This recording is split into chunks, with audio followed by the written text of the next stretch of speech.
Hello, magandang araw mga kasangkay. So ngayon mga kasangkay, itong aking mahal ngayon ay may naggagawa ng tinapay daw siya. Special breed daw ito mga kasangkay. So siyempre mga kasangkay, ito panoorin nyo mga kasangkay kung paano gumawa ng matigas na tinapay ng aking mahal mga kasangkay. Kain ng kalabaw. So ito mga kasangkay, dito siya ngayon gumagawa ng mga kasangkay. So tingnan nyo, yung tinapay ginagawa parang pudding na. Hindi lang tinapay. Alam mo kasangkay yung tinapay natin is very healthy yan kasi yung tawag dyan is pineapple, peanut cheesy pineapple bread. Pero yung sa tingin ko, yung tingin ko mahal, yung tingin ko parang bibingka siya eh.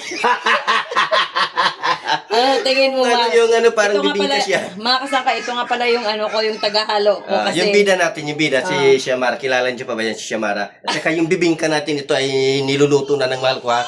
So ngayon mahal ko ay pagpatuloy mo ito para makakain tayo ng bibingka na masarap galing dito sa Ubi. Actually, wait muna kasangkay kasi pwede mo naman yung tikman eh. Wag na kasi mainit pa eh. Ano yun? Ano ba yung ginawa mo? Harina ba yan? Oo, harina at saka pineapple. Okay. Harina at saka pineapple, masarap na talaga mga kasangkay.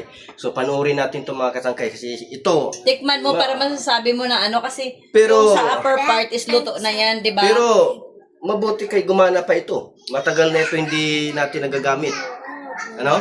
Okay lang yan kasi that's all my kitchen collection, Charis. Pero masarap to kasi matagal na ito hindi nagagamit, gumana pa. So may bibingka tayong magasangkay. Masarap ito. Dari, hold bala, Mar. Hold the phone, Mar. Okay. Okay, Wait ayan. a moment, mga kasangkay. Tingnan natin. Try natin. Okay, try natin. Yan. Oh, try it. So don't leave it. Tingnan natin, hindi talaga magandang mahal kung hindi maganda ang ng camera. Kasi gusto ko talaga na matikman niya kung ano masasabi niya. Oh.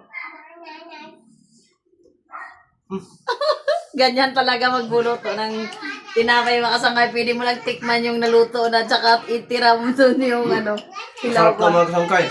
Masarap. Lasang lasang? May ibang lasa. Ayan. Anong ibang lasa? May parang napait. Pait? Ano yun? Ano ba ang hinalo mo dyan? Pero napakasarap talaga. Pinya. Steady lang yung camera, steady lang. Yan. Pinya, tsaka? Pinya, peanut, tapos cheese. Yan. Sige, pagpatuloy mo lang. Kasi napakasarap na talaga. Yan. Ayusin yung pag ng camera kasi nakatagilid yun.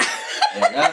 So, simple yan mga kasangkay. Yan ang mahal ko. Pagpatuloy talaga yung pagluto niya sa pudding or kaya bibingka or kaya anong klase ba itong tinapay ito kasi umalan siya na ganito kopya, pineapple bread, cheesy pineapple, peanut cheesy pineapple bread. So ayan mga kasangkay, so siyempre pagpatuloy lang mahal ko yung pagluluto mo kasi ayan malapit na maluto at masarap na maraming lasa. Mayroon daw parang lasang tuba, lasang langgaw, lasang pinya. Ayan, pinagalo-halo na ng mahal ko. Napakasarap talaga. Makasakay, ang pangit naman ang compliment. Ayan, napakasarap talaga. Bibingka sa Ubi.